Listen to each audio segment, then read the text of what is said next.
പെരിഞ്ഞനം ഗ്രാമപഞ്ചായത്ത് കേരളോത്സവം സമാപിച്ചു. Chakrappadam Jubiland brothers overall ചാമ്പ്യന്മാരായി. വോയിസ് ഓഫ് പൊന്മാനിക്കുടം 2ാം സ്ഥാനവും പെരിഞ്ഞനം വെസ്റ്റ് സഹൃദയ 3ാം സ്ഥാനവും നേടി. പെരിഞ്ഞനം ഗവൺമെന്റ് UP സ്കൂളിൽ സമാപന സമ്മേളനം ET ടൈസൺ MLA ഉദ്ഘാടനം ചെയ്തു.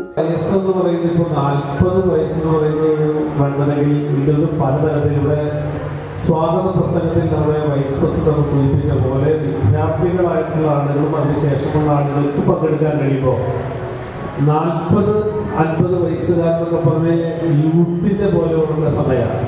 അവർക്കൊന്നും യഥാർത്ഥത്തിൽ ഒരു ശാരീരിക പ്രശ്നമോ മറ്റ് ഫിസിക്കൽ ഫിറ്റ്നസിൻ്റെ കുറവൊന്നുമില്ല.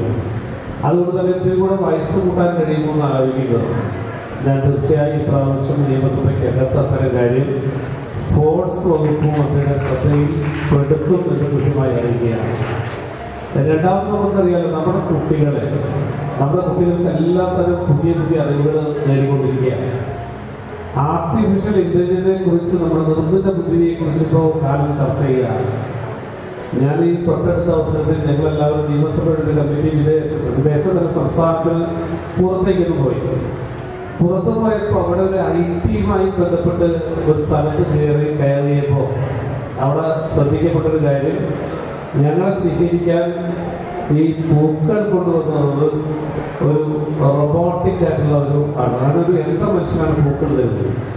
അപ്പം യന്ത്ര മനുഷ്യൻ പൂക്കൾ തരുന്നത് ഞാൻ വിചാരിച്ചു പെട്ടെന്ന് ഒരാൾക്ക് തെറ്റിയില്ല, വളരെ കൃത്യമായി ഓരോരുത്തർക്കും കൊടുക്കുക. എനിക്ക് തോന്നുന്നു അവിടെ സെപ്പറേറ്റ് മാത്രമല്ല, എല്ലാ സ്ഥലത്തും മാത്രമല്ല, എന്നാൽ ആ കേന്ദ്രം അത്തരത്തിൽ ഉയർന്ന കേന്ദ്രം അത് കണ്ടുപിടിക്കാൻ വേണ്ടി ഞങ്ങൾ പോയത്, മനസ്സിലാക്കാൻ കൂടിയാണ് ഞങ്ങൾ പോയത്. കേരളോത്സവത്തിൽ പങ്കെടുക്കുന്നതിനുള്ള പ്രായപരിധി ഉയർത്തുന്നതുമായുള്ള വിഷയം നിയമസഭയിൽ ഉന്നയിക്കുമെന്ന് ET ടൈസൺ MLA പറഞ്ഞു. ഗ്രാമപഞ്ചായത്ത് പ്രസിഡന്റ് വിനീത മോഹൻദാസ് അധ്യക്ഷത വഹിച്ചു. അവർക്ക് കലാപരമായും കായികപരമായും അവരുടെ കഴിവുകൾ ഉയർത്തുന്നതിന് വേണ്ടി സർക്കാരും യുവജനക്ഷേമ ബോർഡും കൂടി ത്രിതല പഞ്ചായത്ത് സംവിധാനത്തോടു കൂടിയാണ് നമ്മൾ ഓരോ വർഷവും കേരളോത്സവം നടത്തപ്പെടുന്നത്. ഈ വർഷത്തെ സംബന്ധിച്ച് നോക്കുമ്പോൾ നമുക്ക് കലാപരമായ പരിപാടികളിലൊക്കെ അംഗങ്ങൾ കുറവാണ് നമ്മൾ പങ്കെടുക്കാറ്. പക്ഷേ ഈ വർഷം ക്ലബ്ബുകളുടെ ഭാഗത്തു നിന്ന് കലാമത്സരങ്ങളിലൊക്കെ നല്ല പങ്കാളിത്തം ഉണ്ടായി. Mathilakam block panchayat president CK Girija മുഖ്യാതിഥിയായി. Panchayat vice president LK Abdul Nasar, block panchayat അംഗങ്ങളായ KA കരീം, RK ബേബി, പഞ്ചായത്ത് ക്ഷേമകാര്യ standing committee chairperson Sayida Muthukoya Thangal, ആരോഗ്യ വിദ്യാഭ്യാസ standing committee chairperson Hemalatha Rajkuttan, വികസനകാര്യ standing committee chairperson ER Sheela, panchayat secretary K Sreekumar, ആസൂത്രണ സമിതി ഉപാധ്യക്ഷൻ NR ഹർഷകുമാർ, പഞ്ചായത്ത് അംഗങ്ങൾ തുടങ്ങിയവർ സംസാരിച്ചു. ചടങ്ങിൽ സംസ്ഥാന സ്കൂൾ കായികമേളയിൽ റെക്കോർഡോടെ സ്വർണം നേടിയ മുഹമ്മദ് അഷ്ഫാഖിനെ ആദരിച്ചു. The biggest luxurious convention center, SK Palace, grand opening soon.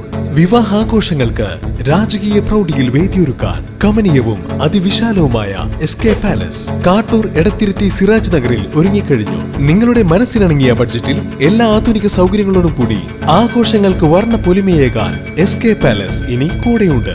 AC non-AC ഹാളുകളുടെ booking ആരംഭിച്ചിരിക്കുന്നു. ആദ്യം ബുക്ക് ചെയ്യുന്ന 10 വധുവരന്മാർക്ക് മൂന്നാറിൽ അടിപൊളി ഹണിമൂൺ പാക്കേജ് ഫ്രീ ആയി സ്വന്തമാക്കാം. Book your dates now. വരൂ, ആഘോഷങ്ങൾ നമുക്ക് ഇവിടെ നിന്നും തുടങ്ങാം. SK Palace convention centre, Siraj Nagar, Edathiruthy, Thrissur. You're watching True Line News.